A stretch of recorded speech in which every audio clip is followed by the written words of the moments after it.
This is Arab Talk on KPOO 89.5 FM in San Francisco. This is Arab Talk with Jess and Jamal. I'm Jess Nam. And I'm Jamal Dejani. Jamal, we have a really interesting show today. We've got a lot to talk about.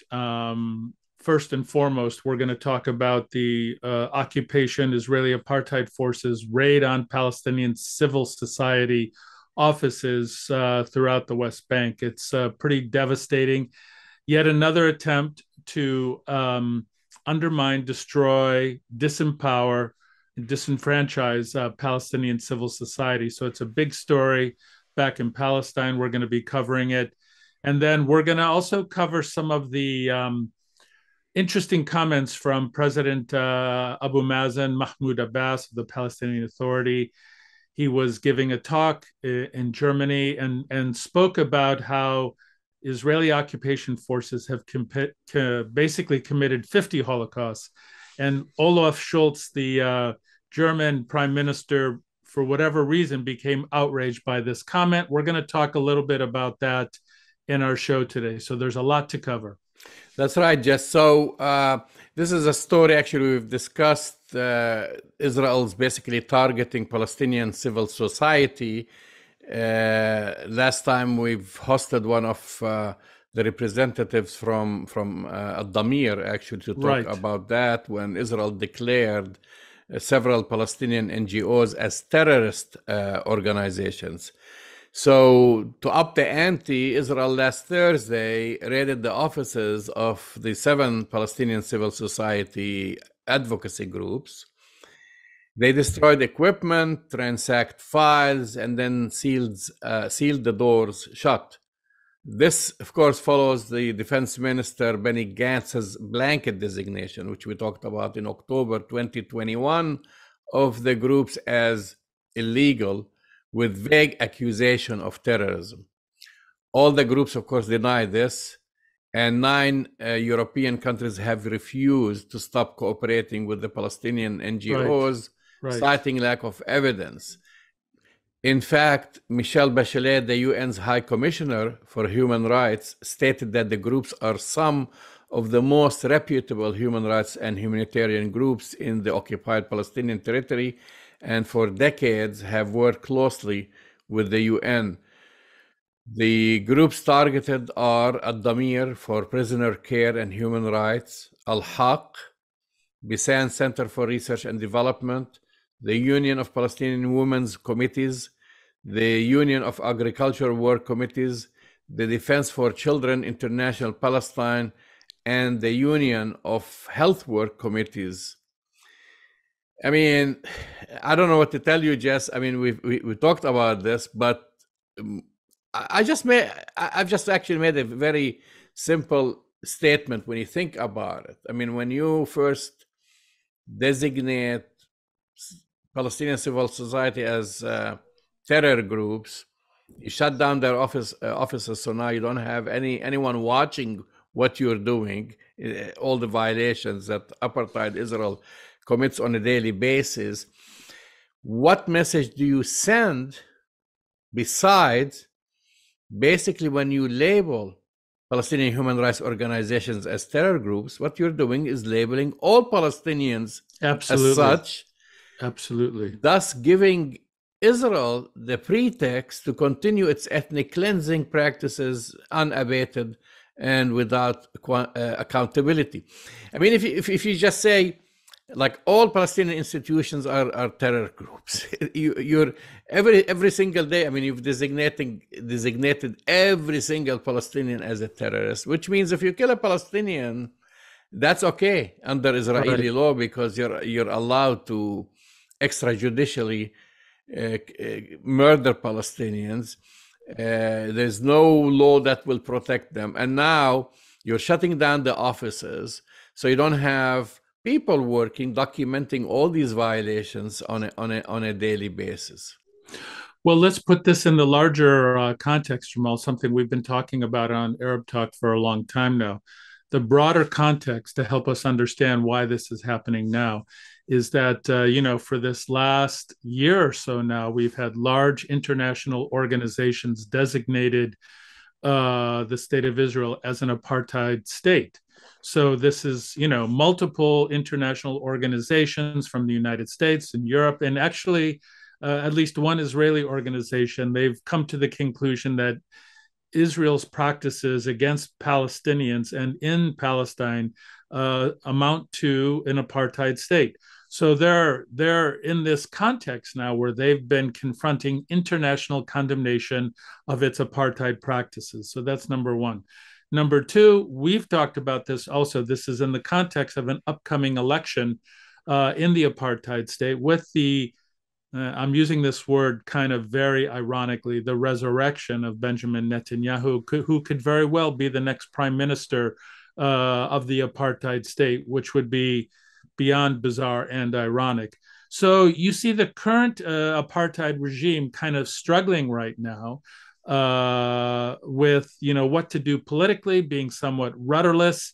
They use it as an opportunity to shut down attempt to shut down Palestinian civil society. As you said, the aspect of civil society that documents very carefully human rights violations against basically children who are being detained without representation and tortured in their military system, as well as a whole host of legal and health-related civil society NGOs. It's really, really, really beyond the pale. It's bizarre from a human rights perspective that they would do it, but from the apartheid regime, what else are they going to do, Jamal?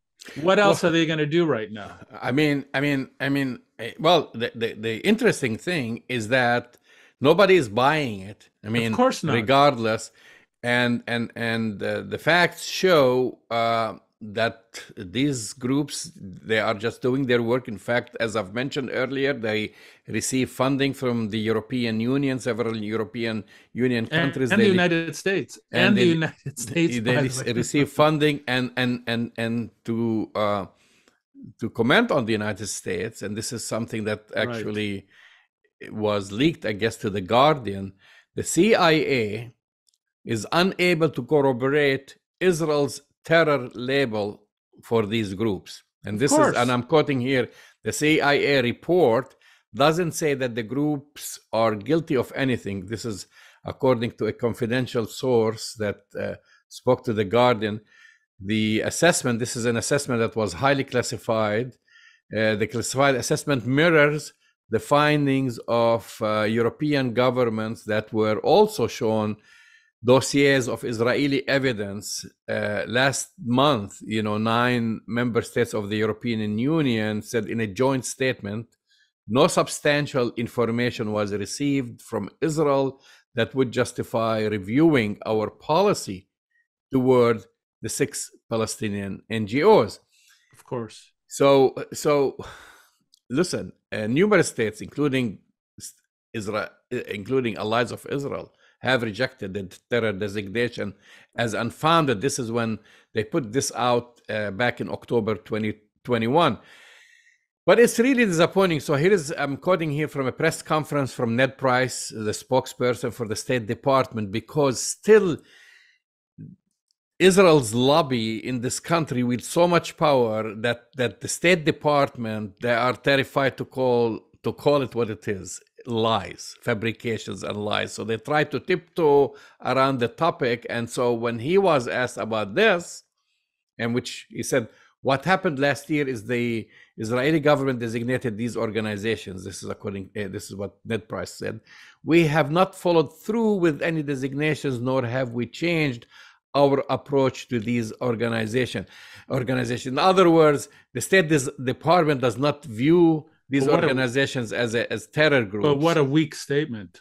What a completely weak statement. I mean, it's the most supportive thing, obviously, that the State Department can say about Palestine in the current context, obviously. But it's a weak statement. But it basically undermines it. And when he was asked about the CIA finding, he did not want to comment on this. Of course. I mean, listen, it's a simple formula.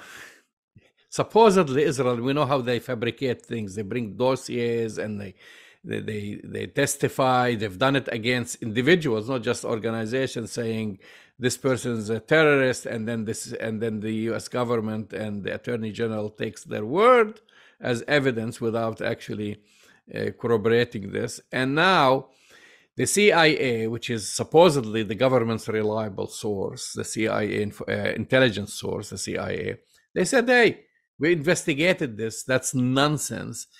And the State Department, neither the State Department nor the White House, is is willing to say these are lies. Yeah, I mean, they're again, election context. We're coming up to the midterm elections.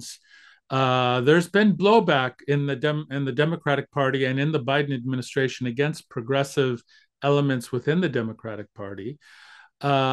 Their State Department continues to be spineless about any issue related to Palestine, including, the murder of a U.S. citizen, the Al Jazeera journalist Al Makna. So we're in a context right now, Jamal, where the apartheid regime can continue to get away with murder, literally and figuratively, political murder against Palestinian civil society, and all we can get from the State Department in the U.S. government is some sort of weak acknowledgement that they're not going along with it. And of course, the European Union is more upfront and honest about it. But I should say a handful, maybe a little bit more than a handful of U.S. legislators have publicly criticized Israel's terror designation. Last month, Congresswoman Ayanna Pressley and 21 other Democrats sent a letter to Antony Blinken, Secretary of State Antony Blinken, and Avril Haines, the Director of National Intelligence, urging the U.S. government to stand up to the Israeli government lies, basically. The lawmakers wrote, and I'm quoting here from their letter, a reported lack of evidence to support this decision raises concerns that it may be a deeply repressive measure designed to criminalize and silence prominent and essential Palestinian human rights organizations. So is this not part of what an apartheid regime does?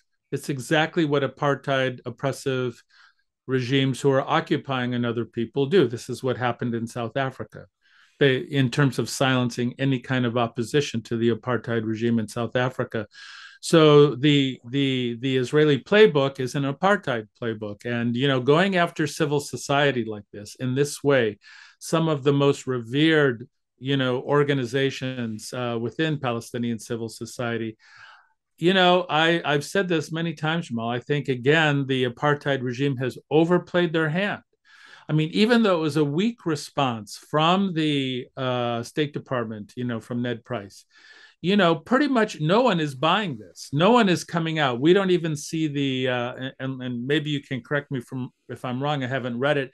Even the crazy MAGA crowd hasn't come out and said, "Oh, thank goodness the apartheid regime is cracking down on these terrorist organizations." That hasn't come out, at least. So we find that in this current context, in which our political context now, the number one idea on Americans' minds right now is not the economy, is not inflation. It's interesting, in an NBC poll that just was published yesterday, the number one thing on Americans' minds right now as we approach the midterm elections is the threat to democracy. So while the American electorate is so consumed and concerned about threats to our own democracy here, the apartheid regime continues to get away with murder, political assaults on Palestinian civil society. I think it's part and parcel of their overall plan of engaging and deepening the apartheid process, irrespective of who's in government there. We've talked about that a million times.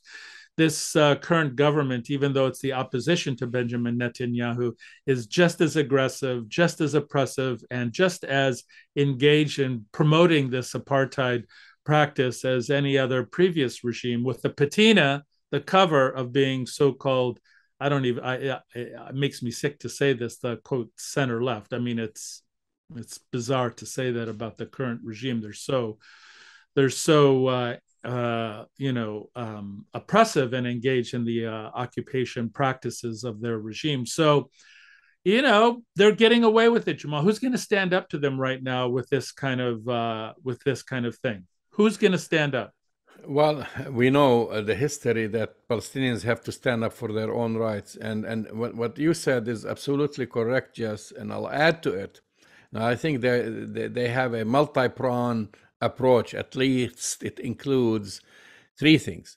You said that Israel has been labeled an apartheid state by Human Rights Watch, by Amnesty International, by the United Nations, by its own human rights organization B'Tselem, by its own former Attorney General. That label has stuck. It's there. They have been trying to get rid of this label by all means. Right. It hasn't worked. I mean, including Israel surrogates right here in the United States, and that denial, and even at the press conference, which we'll get to it with between Mahmoud Abbas and the German Chancellor. Mahmoud Abbas described Israel as apartheid, and the press chancellor, he said, "Well, we don't use this language." That was his thing, as if Germany is the authority on apartheid. But anyway, they have been trying to get rid of this label, Jess, and so they have been trying to create distractions. Okay, so it's kind of like tit for tat. Now, the Palestinians, actually, it wasn't the Palestinians, it's Israel's action that earned them that label. The Palestinians have been crying that Israel is an apartheid state for the past 7 decades. And eventually, human rights organizations played catch up. I mean, in their reports, they basically, when Amnesty International came up with its conclusion, and they published a long report. I don't know what was it, 500-page report or something like this. Yeah, they were using all these evidence that has been accumulating proof. But really, if you ask a 10-year-old Palestinian kid about life in Palestine, in Jerusalem, or in anywhere in there, they will tell you it's definitely discriminatory. It's apartheid. So now Israel has earned itself that label by the international community. But they respond by saying, right, Palestinian organization, because the next step really, because it's easier for them to target Palestinian human rights organization than target their own human rights organization. Exactly. Why don't they go and shut down B'Tselem or Yesh Din offices? Those are Israeli human rights organizations, because they have the same finding. B'Tselem has been documenting Israeli attacks on Palestinian farmers. They have been documenting all this illegal arresting of kids and killing of children, and etc. They didn't go after them. They went after Palestinian organizations that are funded, by the way, by in the international community. That's where they get their resources mostly from. I think then the second thing, that's also a tactic for them, because now they know what's the next step. When you have apartheid, you have accountability. The United Nations already said it's apartheid. They've been battling. They've been also always putting that lid on the Palestinians going to the International Criminal Court and charging Israel with crimes against humanity. Because apartheid is defined. It's simple label: crimes against humanity, and that's, I think, their next threat. Like, if you do this, we're going to label you all terrorists, and we're going to put you in jail. We're going to kill you. We're going to deport you. Which, by the way, they've done that to, just to let you know, they've already arrested some of the executive directors of these organizations. They've interrogated them. They've also banned them from being in Jerusalem, to come back to their hometown and things like this. They play this game. And the last thing I would say, this action, just, which is very important, because it's smoke and mirrors. Smoke and mirrors because of the latest heinous murder of journalist Shireen Abu Akleh, which attracted a lot of international Right. condemnation. And Right. that's actually, we're not done with that. That has That's right. investigation, this nonsense investigations, and the State Department tiptoeing around it, and etc. It's not done. It's not done with, and this is a detraction. So now we start like thinking about what's happening today, and questioning: are these are these organizations, are they terror groups, or do they have any attachment to the PLFP? I see, like, how that game been played. It has been played before, Right. creating that smoke and mirror and detraction, and then people will stop talking now, because people now are not talking about Shirin Abu Akleh. They're Yeah. talking about Israel shutting down these human rights organizations. It's a classic. It's the classic Hasbara approach, Jamal, which you know very well. We've been talking about.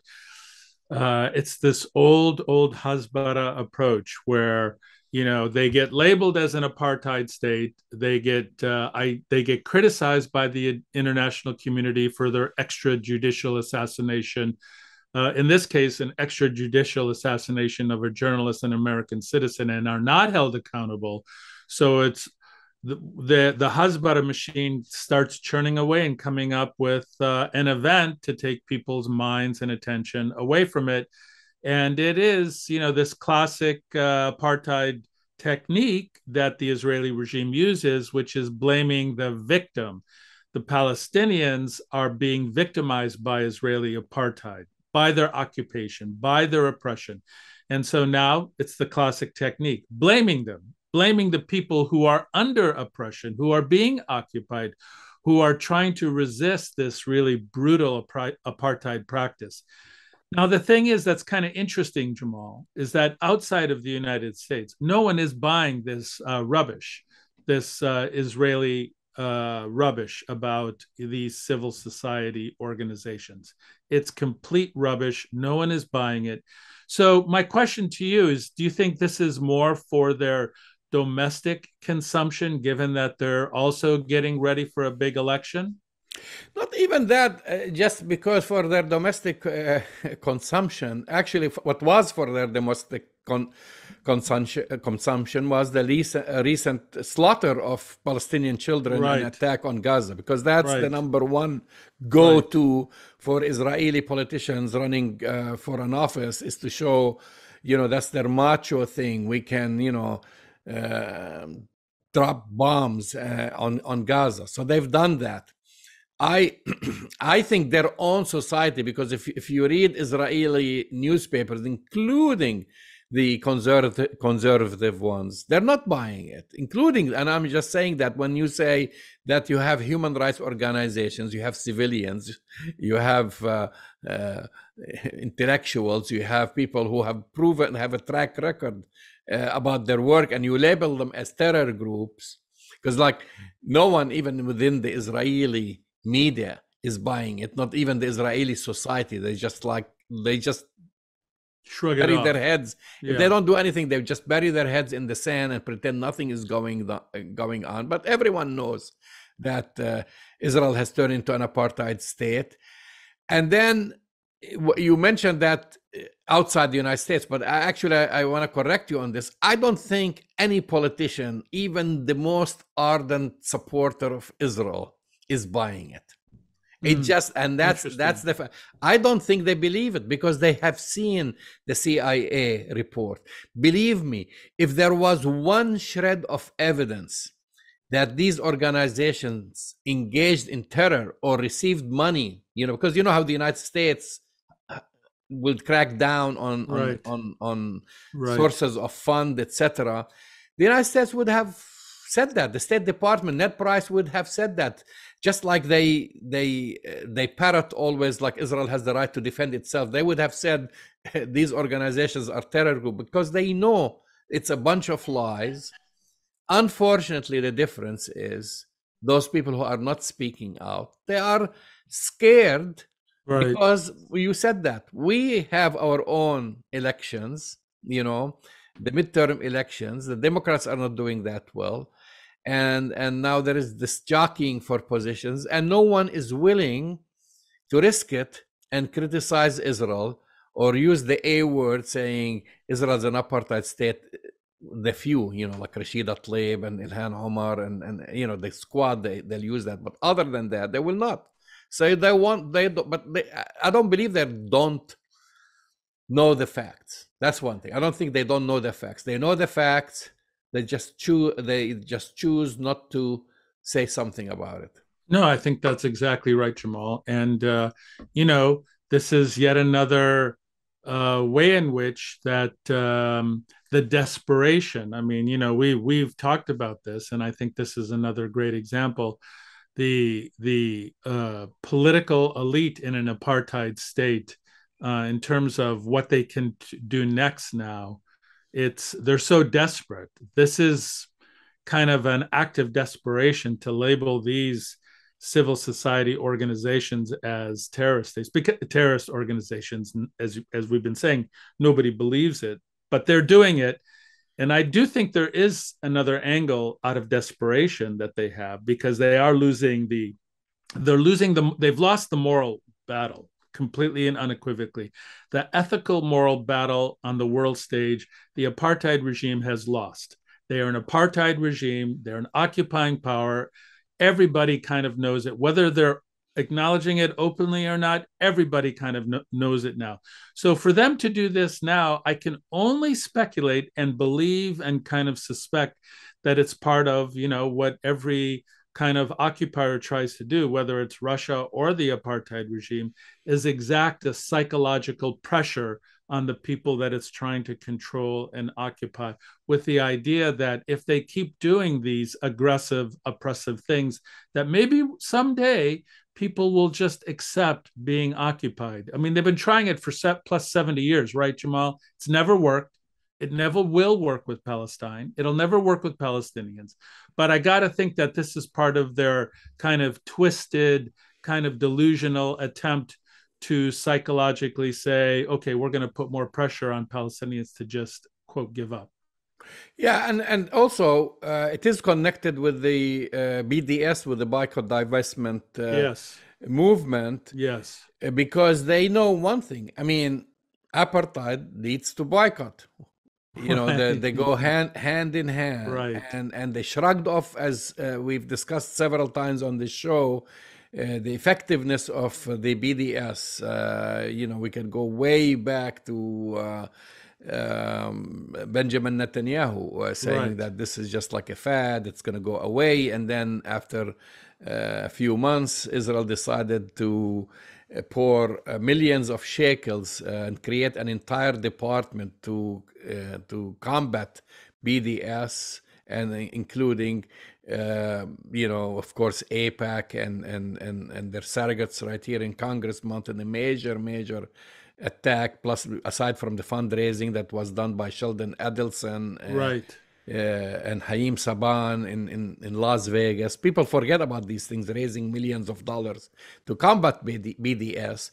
But then when that all started, you didn't have the official, I would say, official apartheid label. The official apartheid label, even including when their own organization, B'Tselem, started saying it, until it really hit them hard, until Human Rights Watch and Amnesty International, United Nations, recognize this. And with that, their fear is if the label, because how do you prove that you have apartheid if you don't have human rights organizations documenting every action that Israel takes? Exactly. Documenting it on video and interviewing people, seeing what they're doing on a daily basis, the ethnic cleansing, the appropriation of water and resources of Palestinians, the roads that they build that Palestinians cannot travel, cannot use or travel. That's all now documented by several of these organizations. That's their work. The abuse that happens with the children. I mean, when you talk about the organizations, let's look at the organization again. Jess, the names of the organizations is very telling. I mean, about their work. The Union of Agriculture Work Committee. Do you know what they do? They focus on all the abuse that Israel extract on Palestinians, the settlers uprooting their olive trees, their water resources, that the settlements basically deprive Palestinians from accessing their water resources. Another organization, the Defense for Children International. How many Palestinians kids have been through Israeli jails? How many of them have been killed? How many of them have been maimed? That's exactly right, Jamal, and that's why I think they continue to act out of desperation. And unfortunately, for Palestinians, their acts of desperation continue to cause severe economic hardship, because when they close these organizations down, as you mentioned before, they either arrest the executive directors, but the organizations are not able to continue to do their work. It's another attempt by this apartheid regime to undermine the economic, the ability of Palestinians to economically take care of their families and survive. Well, the most important thing, aside from closing them, now they're going physically And shutting them down, right. and destroying their equipment, Right. and basically really blackmailing people who work there, calling them, and the Shabak, the Israeli intelligence there, has been Right. contacting these individuals and calling them for interviews, or threatening them that they're going to end up in jail, because when first they labeled them, what was the whole reason behind labeling them as such, is to prevent the source of income. That's right. That was basically the most important thing. Right. Is really to put the pressure by really designation of terror was intended to dry up the European funding in particular, because they get to drive the European funding streams to the Palestinian NGOs. But this tactic has proved to be unsuccessful. So they didn't succeed in doing that, and that's why now they went physically shutting them down. Well, it'll continue to backfire. I mean, the entire world knows that this is an apartheid state. The BDS movement continues to get tremendous success and engagement from the entire world, not just human rights organizations, but the entire world. This will backfire. This will continue to cause a moral decay of the apartheid regime society. And that's the only way to describe it. It's like a rot, a moral decay among the Israeli society. And this is just another example of it. We should probably spend a little time on Abu Mazen's comments with the Chancellor Olaf Scholz. It was kind of an odd thing, Jamal. Should we transition to that? Yeah, you're listening to Arab Talk on KPOO San Francisco 89.5 FM. That's actually our next topic. I would say I would spend more time, not a little time, discussing this, but for those who have not been following this, but Palestinian President Mahmoud Abbas was in Germany, and he met with German Chancellor Olaf Scholz, and they had a press conference. And so things were going okay, just kind of like routine things going on. And then basically, I think a reporter set a trap for Mahmoud Abbas, which he fell into it. And he fell into it. Which, by the way, my answer was this: everything that Mahmoud Abbas had said was correct, except when he got into the Holocaust trap, which he shouldn't have even gone there. But basically, this was a question in response to a question on whether he would apologize for the 1972 Palestinian attack on Israeli athletes in Munich. That the question was about that, to kind of, since he was on German soil, right? And Mahmoud Abbas said, and this is translating, from 1947 until today, Israel has committed 50 massacres in 50 Palestinian villages, and then he goes on naming some of these villages, Deir Yassin, etc. and then he added 50 slaughters. Okay, we're doing fine. He was just doing fine because actually Israel has committed more than 50 massacres right. to Quite a date. few more. So Yeah. that's why I said there is nothing wrong about what he said. And that should be actually said more and more, because up till today, Israel has been committing massacres.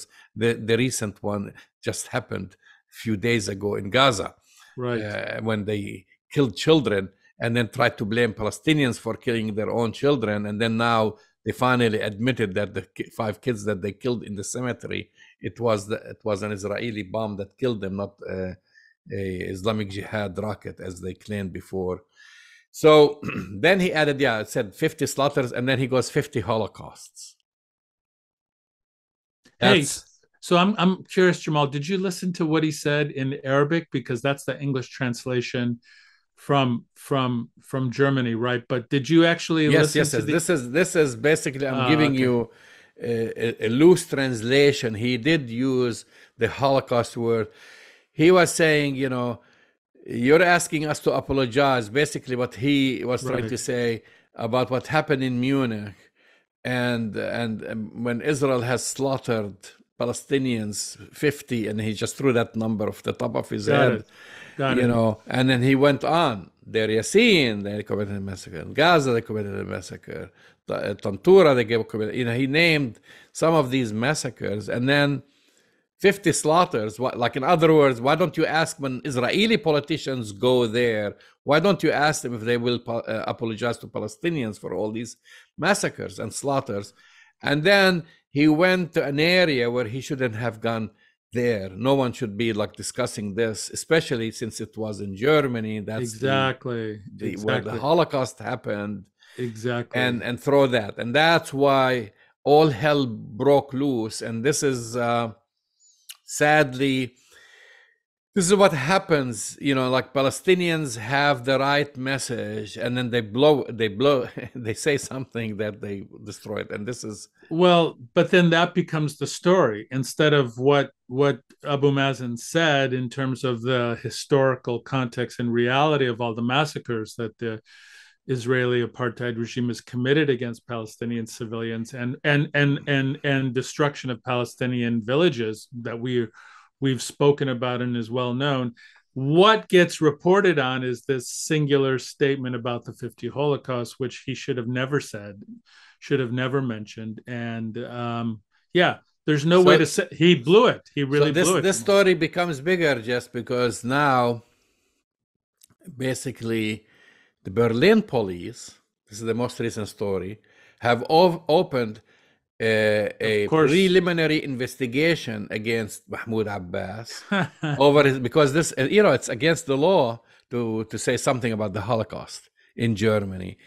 And they opened, exactly, a preliminary investigation over his comments, and then this was confirmed, basically a report on Friday that I was reading by German daily Bild, that Abbas was being investigated for possible incitement to hatred.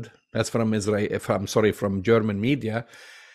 For possible incitement to hatred after receiving a formal criminal complaint, downplaying the Holocaust. This is what the basis of the charge. Right. Downplaying the Holocaust is a criminal offense in Germany, but the opening of a preliminary inquiry doesn't automatically entail a full investigation. So there is the thing. Then the German's foreign minister said that Abbas, as a representative of the Palestinian Authority, would enjoy immunity from prosecution because he was visiting the country in an official capacity. I see. Okay, Okay. then there is the caveat. Okay, so there is a debate. This is not the end of it. Germany doesn't recognize the Palestinian, basically, state of Palestine as a sovereign state. So he may not have the protection. And that's a position Scholz reaffirmed Tuesday. So it all depends on how far they want to play these politics, and how far Israel will put pressure on Germany. But Mahmoud Abbas could be banned or could be arrested in the future if he decides to visit Germany if they keep that case going against him. Well, Jamal, I don't even know what to say. There's so many ridiculous things about this. And, I'm going to just put aside for 2 seconds the kind of poor judgment of Abu Mazen. Poor judgment, bad decision. He was doing fine until he brought up this thing about the 50 Holocaust. For sure. Whoever's his handler now, or he was free associating on his own, he blew it. But how ironic so I just want to say also that he did apologize. He kind of he did backed on his statement. We should say that. But go ahead, because I want to comment on something else, because what happened also revived his popularity, which he had pretty much singing popularity. Yeah. So now in the eyes of Palestinians, they're happy. They are actually, his stock has risen, not because he said the word Holocaust, because usually Mahmoud Abbas just doesn't go that far in criticizing Israel and saying that they are committing massacres and naming towns and villages where Israel had committed these massacres. So the Palestinians are saying, whoa, that's really great. Finally, you are condemning and you're saying these things, with the exception of, again, the Holocaust. So what I'm saying is, in fact, nobody has been talking about Mahmoud Abbas. He has been overshadowed by what's happening in Gaza, of course. Of course. But people talk about Hamas, they talk about Islamic Jihad, and they kind of like, people are waiting to see what's going to happen after. If there's going to be a change in power, Mahmoud Abbas hasn't left they basically, I think he's been 12 years over his stay. 12 years. Yeah. After he promised elections and said he wouldn't run again. And it's been 12 years that the Palestinian civil society, speaking of which, has not had elections for the presidency. So yeah, that's a whole other story. I mean, but that's why I'm saying now, he's chastised internationally in Germany, of course, in Europe, maybe he might become persona non grata, but in Palestine now he's popular. It increased his popularity. But his stock was pretty low, Jamal, in Palestine, so he didn't have anywhere to go but to go up. And it's too bad that he had to make a comment like that in order to get his stock up. But I want to point out another kind of ridiculousness about the German government. So because they're like all in, they're leaning in and all in on calling Russia an occupying force and supporting the Ukrainians' ability to defend against occupation, and they're being slaughtered right now. And here we go again with the hypocrisy with Olaf Scholz and his position, and coming down and slamming Abu Mazen, Mahmoud Abbas, for this one comment, when in fact there's all this kind of, again, hypocrisy about one occupation being okay, the other one not being okay, and it's just like the political world is kind of, it's beyond hypocrisy right now. Well, right? it is beyond hypocrisy and beyond bizarre, because anyone should apologize. It's Germany for its action during World War II against the Holocaust 100%. and against invading other countries and the murder of millions, killing of millions of people.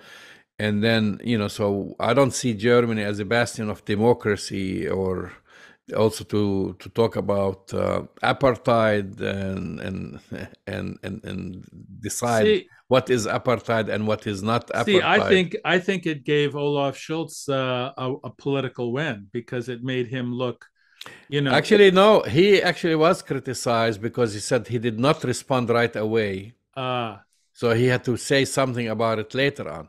The Israelis attacked him. In Israel, they just said he should have stopped that press conference. He should have said something right.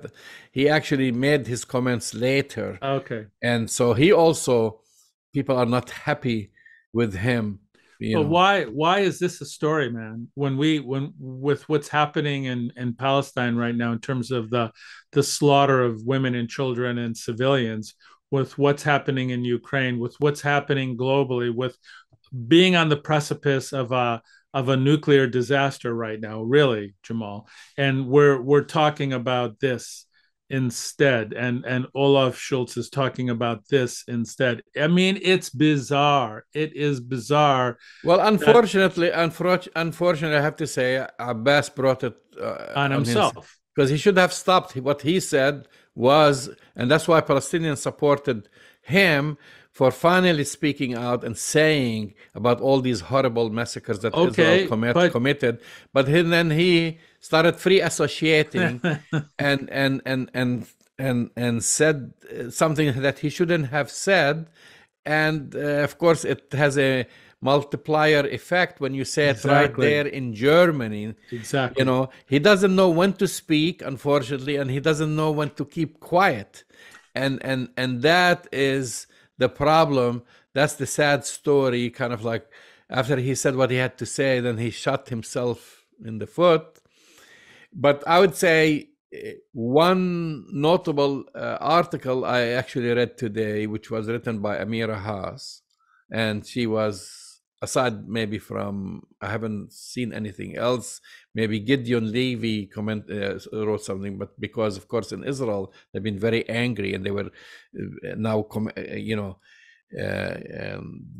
don't want to meet again, asking their prime minister not to contact Mahmoud Abbas, etc. But as I said, he backtracked on these words. But she wrote, this is what Amira Haas wrote in Haaretz: our Holocaust, talking about the Jewish Holocaust, lasted 12 years, and Zionism has been benefiting from it ever since. The Palestinians' non-Holocaust, she says, the Palestinians' non-Holocaust has already been going on for 75 years. Wow. Those are the words. So she understood, that what he was talking about is the pain and suffering that Palestinians Exactly. have been going through for the past 75 years. I mean, we don't have to go dig back. He's going to 1947. I mean, when you talk about the terrible Holocaust, you're talking about the 40s, and then he's going to go back and talks about 1947 for Palestinians, as far as citing pain and suffering and massacres. They don't have to go Yeah. that far. They don't have Maybe to go that far. It's maybe Amira Haas should be Abu Mazen's press spokesman. but at the same time, people shouldn't indulge No, himself to start no, comparing the no, Holocaust to other massacres and other no, things. I no. mean, It's not. It's a losing proposition, especially when the question of Palestine. You have history on the side of Palestinians in Palestine. We have the moral authority on the Palestinian side unequivocally, and for him to make that comment is really undermining. And he regardless of what it did for him in terms of domestic opinion, Jamal, bad move. of course it is. And that's why I said, instead of focusing or shining the spotlight, you as a representative of the Palestinian people, when you travel, you want to talk about factual things that happen to your people, Exactly. wherever. Stay away from these things. Exactly like I said, he doesn't know when to say and when not to say, and that's why now it really overshadowed, because the momentum is with the Palestinians, as we talked about. I mean, that's why Israel is so Exactly. desperate attacking its Palestinian civil society. And that's why the international community is labeling Israel as an apartheid state. You have enough evidence to show the atrocities and the human rights violations that Israel commits on a daily basis. Right. And that's the real story. That's the real That's the real story. story. Yep. I don't know what is going to be the end to this story, if this is going to continue. Of course We know, Jamal. Of course, it's going to continue. The apartheid regime will milk every ounce of blood from this rock. There's no doubt that it will continue because they've got nothing. So we expect that this story will continue.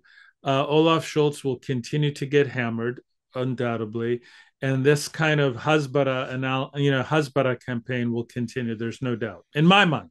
I mean, I don't see the story going away quickly. But we want to remind our listeners and viewers the real story is the recent attacks on Palestinians' civil society. And actually, if the international, even though there is condemnation, but if they don't take action, it will be disasters, in my opinion. Well, absolutely. To allow Israel to criminalize whenever they want to, these Israeli politicians criminalize basically anyone or any Palestinian organization as a terror group and shut it down. It just has a major impact, on the ground. And that's the real story, 100%. You've been listening to Arab Talk on KPOO San Francisco 89.5 FM. Go to our website, arabtalkradio.com, to download the latest episodes, and we will talk to you next week. See you next week.